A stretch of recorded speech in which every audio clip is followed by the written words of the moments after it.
Sydney teacher is highlighting just how brutal it has become for young Aussies to pay off their HECS debt.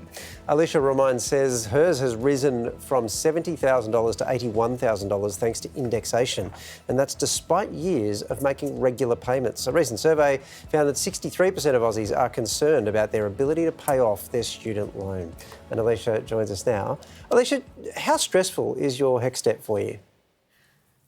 Look, seeing $81,000 owed is pretty stressful, especially in this economy, in a cost of living crisis and everything like that. Yeah, it adds a lot of financial anxiety to a lot of young people. Yeah, so you paid like $70,000 for your double degree. It's currently sitting at $81,000. Yeah. That's with regular repayments. Yeah. Does it feel like you're going to be able to pay this off in your lifetime? Honestly, no. It's very stressful. Like, I've talked to people online about it, and people are in their 40s and they're saying maybe they've only just started to pay it off, and that's with indexation not being as high as it is now. So with wanting to buy a home and everything like that, having a $80,000 debt, I don't think that's going to help. Alicia, you started uni when you were 17. I remember that time. It's a very confusing time trying to work out what to do. Were you fully aware of the conditions of your HECS and the indexation? I was aware of the cost of my uni degree. I had no idea what indexation was, and I still don't really know how it works.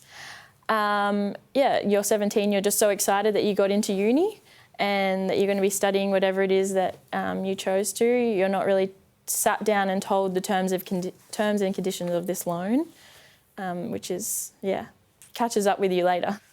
So there is legislation that is working its way through Parliament that would reduce your debt, and at least in the case of the debt you accumulate in one particular year, it would actually reduce it by quite a lot. Hasn't gone through yet, which is why you've got a scary $81,000 debt that you're looking at. But everyone seems to think it will go through and that number will ultimately come down. If and when that does happen, will that make you feel a lot better? I guess it depends on the indexation rate, if that still stays the same. Like, if the cost goes down by a little bit, then that's great, and I'm sure that will help a lot of people. But if the indexation rate stays at 7.4% or whatever it is at now, I don't think it's going to help people long term. Yeah, no, I think I'm glad you said that, because that's actually the whole point. So what it would have done in the 2022-23 year when it was at 7.1% is it would reduce that to 3.2%.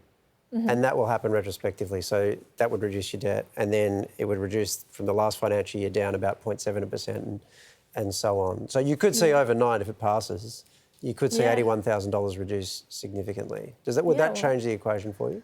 Yeah, definitely. I mean, that's definitely something that's very exciting for a lot of young people, having our debt reduced.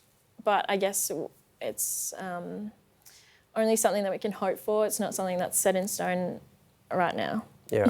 Not something that we're seeing. Alicia, will you be teaching your students about indexation? I'm a science teacher, so I don't know the maths of it all. But yeah, I think it's definitely something to talk to students about when considering uni. I think a lot of people go to uni and not knowing 100% what they want to do, and they just go to try to figure it out. And that's what I did, hence why my degree, my HECS is so large. And I wouldn't change that, but I think it can make students be more aware of, okay, maybe have that gap year and take that time off to figure it out what it is you really want to do before you just dive into uni and add more debt to yourself later on. Alicia, thank you so much for speaking to us tonight. Thank you so much for having me. I really appreciate it. It must feel so horrible. You must feel sick having such a huge amount of debt when you're that young. I've got to say, I kind of remember it being sold to me as an interest-free loan. I don't think I was paying that much attention because all you're doing is you've got your head down, you're trying to get into uni, and then the next minute you're kind of taking on this big new kind of path in life, and you're not 100% across the detail. The focus is just about getting in. Yeah. That's what you're going to do, not what's going to happen. That's it. You've almost got the blinkers on, and it's almost like once you get to the end of grade 12, you're just like, I can't take on board anything else, So how and do then you you're fix straight that? in.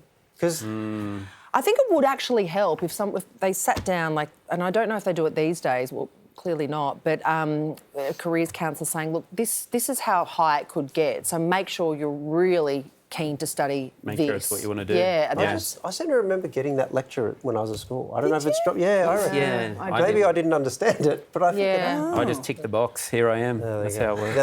That's, What box I did was a that? degree in hosting the project at university.